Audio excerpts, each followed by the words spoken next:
स्वागत है आप सभी लोगों का अपने YouTube चैनल जय हो जौनपुर में। चलिए भैया, पिछली वीडियो में हम लोगों ने वाक्य के बारे में देखा, वाक्य के कितने भेद होते हैं, इस चीज़ को हम लोगों ने देखा। आज अब बिना समय लिए हुए हम लोग वाक्य के भेद जो होते हैं उसमें प्रथम आधार को देखते हैं, क्योंकि आप सभी लोगों को पता है, अगर आप पिछली वीडियो को देखे होंगे तो आप जानते भी होंगे भैया कि प्रथम आधार हमारा बना था अर्थ के आधार पर वाक्य के भेद। अर्थ के आधार पर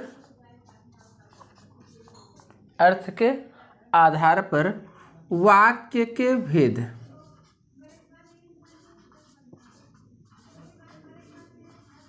अच्छा, अगर आपसे अर्थ के आधार पर वाक्य के भेद की बात की जाए भैया, तो अर्थ के आधार पर वाक्य के कितने भेद होते हैं?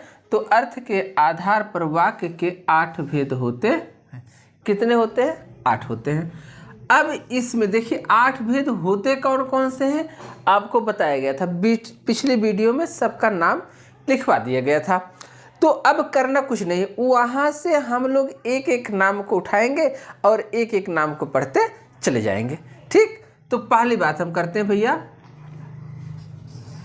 विधानवाचक वाक्य की। विधानवाचक वाक्य की, अगर विधानवाचक वाक्य की बात करेंगे ना, तो ध्यान दीजिएगा विधानवाचक वाक्य होता क्या है, आते कैसे हैं। तो ध्यान दीजिएगा, कहते हैं ऐसे वाक्य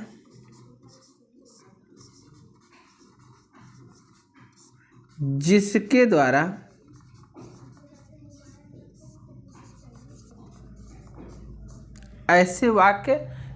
द्वारा हमें एकदम छोटी छोटी जानकारी लिखते हैं, छोटी छोटी चीज़ों को पढ़ते हैं। ऐसे वाक्य जिसके द्वारा हमें जानकारी प्राप्त होती है,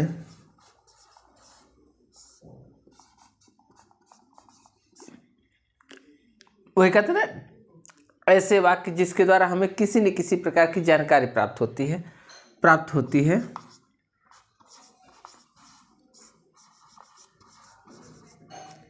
उसे विधानवाचक वाक्य कहते हैं। उसे विधानवाचक वाक्य कहते हैं। ठीक, अब करें ऐसे वाक्य जिसके द्वारा हमें किसी न किसी प्रकार की जानकारी प्राप्त होती है। जैसे अगर हम कह दें भैया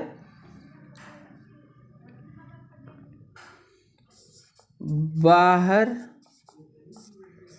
बारिश हो रही है। बाहर बारिश हो रही है। अब बाहर बारिश हो रही है तो उनसे बारिश होने की जानकारी हमें प्राप्त हो रही है। ठीक, तो यही हमारा क्या है भैया, विधानवाचक वाक्य है। ठीक, अर्थ के आधार पर पहला वाक्य भी विधानवाचक। जैसे मैं कह दूं भैया मोहन घर जाता है। देखिए यहां पर हमें घर जाने की क्रिया का बोध हो रहा है या किसी न किसी प्रकार की जानकारी प्राप्त हो रही है। जहां हमें किसी न किसी प्रकार की जानकारी प्राप्त होती है उसी को हम क्या कहते हैं भैया, विधानवाचक वाक्य कहते हैं। तो ये चीजें आपके समझ में आ गई होंगी। अच्छा, इनको बहुत छोटे छोटे पॉइंट में पूछता है, ज़्यादा दिमाग लगाने की जरूरत नहीं है। आपसे सबसे ज़्यादा जो वाच्य पूछता है, वाच्य तक हम पहुँचेंगे तो आपको सब चीज़ें डिटेल में समझा देंगे भैया। ठीक, तो एक बार इसका स्क्रीनशॉट लीजिएगा, आगे हम चलते हैं अगले वाक्य पर। ठीक, चलिए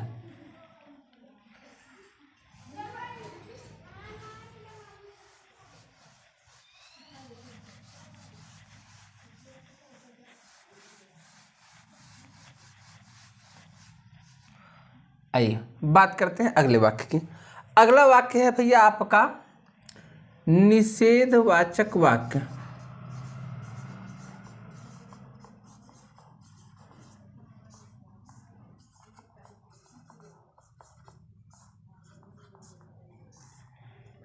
निषेधवाचक वाक्य। अब निषेधवाचक वाक्य कहते किसे हैं, होता क्या है, देखिए कहते हैं ऐसे वाक्य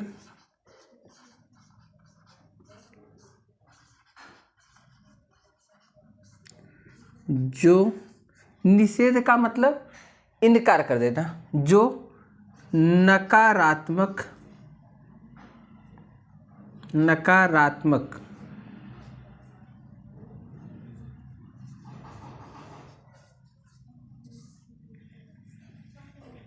या निषेध को प्रकट, नकारात्मकता भाववाचक लाना है, नकारात्मकता या निषेध को प्रकट करता है, निषेध को प्रकट करता है,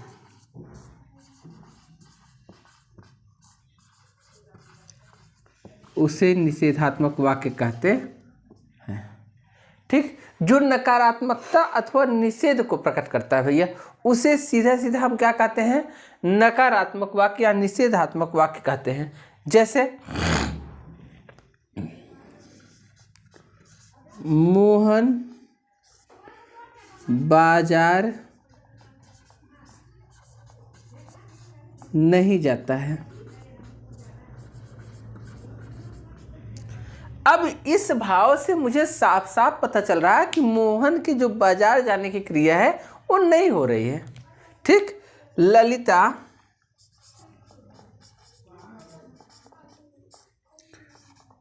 पनघट नहीं आई, यानी ललिता की जो पनघट आने की क्रिया थी वो नहीं हुई। यानी जहां पर हम इसमें हमको नहीं का भाव बोध होगा ही होगा भैया, इसे आप विशेष रूप से ध्यान दीजिएगा। नहीं ही क्या होगा, नकारात्मक होगा। ठीक, चलिए इसी एक बार स्क्रीनशॉट लीजिएगा, इसी के साथ एक वाक्य और देख लिया जाए। ठीक,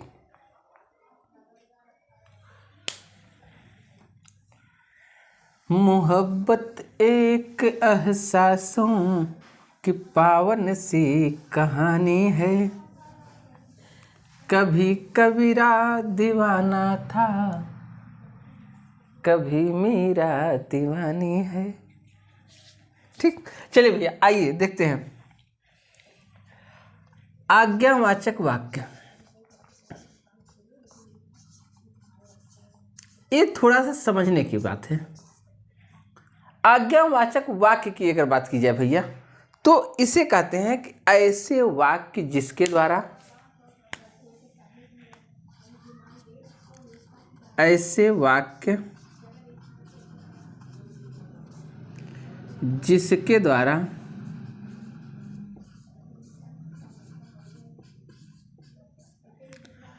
ऐसे वाक्य, अच्छा टीजीटी पीजीटी का जो बैच आपकी चल रही थी भैया, उसके पेड कोर्स जो थे अब वो आपको मिल सकते हैं। अगर कोई परचेज करना चाहता है तो वो परचेज कर सकता है भैया, और आपको प्रतिदिन एक एक घंटे की क्लास टीजीटी पीजीटी की मिलती रहेगी। ठीक, तो इसके लिए अगर आपको संपर्क करना है तो आप भैया इस नंबर पे संपर्क कर सकते हैं, जो नंबर है आपका 8577914422।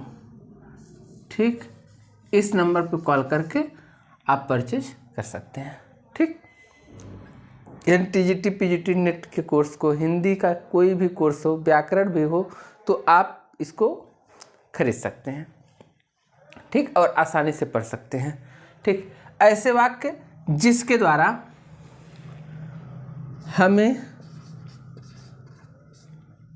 हमें आज्ञा,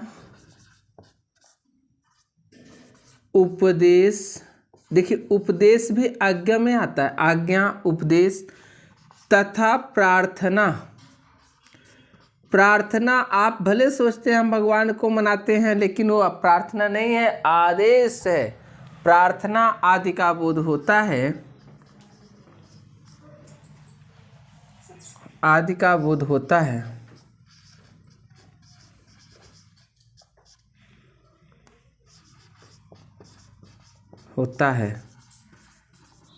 उसे आज्ञावाचक वाक्य कहते हैं।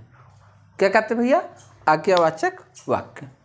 अच्छा, अब ध्यान दीजिएगा, जैसे अगर कह दे भैया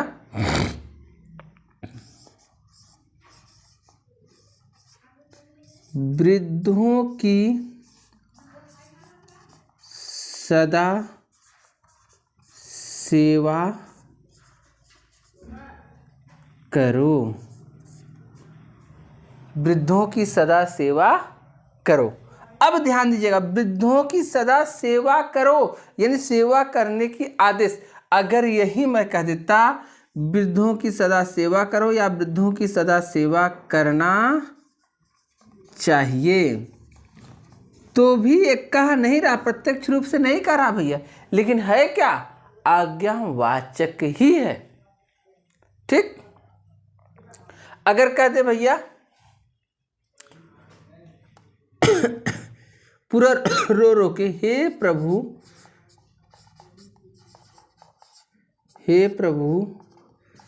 रक्षा करो, हे प्रभु रक्षा करो। अब आप यहाँ प्रभु को रक्षा करने के लिए आदेश दे रहे हैं, न कि प्रार्थना। हम भैया हनुमान जी के मंदिर पे चले गए, घंटा बजा दिए, इसके बाद खूब रो के गिड़गिड़ा के कह दिए प्रभु हमको पास कर दीजिए, इस बार आपको 1 किलो लड्डू चढ़ा देंगे, तो भी आज्ञा है, वो प्रार्थना नहीं है, क्योंकि आपने पास करने की आज्ञा दे रखा है। अगर कोई आपसे कहता है भैया मुझे बाबू हो, भैया हो, सोना हो, लड्डू हो, भगोना हो, कढ़ाई हो, बदीरा, जो भी कह दे भैया, अगर कह दे हमें 1 गिलास पानी पिला दीजिए, तो वो मांग कर प्रार्थना नहीं कर रहा है, वो आपको पानी पिलाने के लिए आदेशित कर रहा है। तो इसलिए प्रार्थना भी किस में जाएगा, आदेश में जाएगा। ठीक। तो आज इसको देख लीजिए भैया, 3 वाक्य हम लोग देख लिए। अच्छा, अब कम ही बचे, जो छोटे छोटे वाक्य बच्चे हैं उनको भी अगली वीडियो में हम लोग देख लेंगे। आज वीडियो अच्छी लगी हो तो लाइक कर दीजिएगा, शेयर कर दीजिएगा। बाकी अब चर्चाएं प्रतिदिन, मैंने जैसा कि कहा था भैया कि चर्चाएं प्रतिदिन चलती रहेंगी। ठीक। तो आज के लिए आप सभी लोगों को ढेर सारी शुभकामनाएं और बधाइयाँ। नमो भगवते वासुदेवाय। धन्यवाद भैया।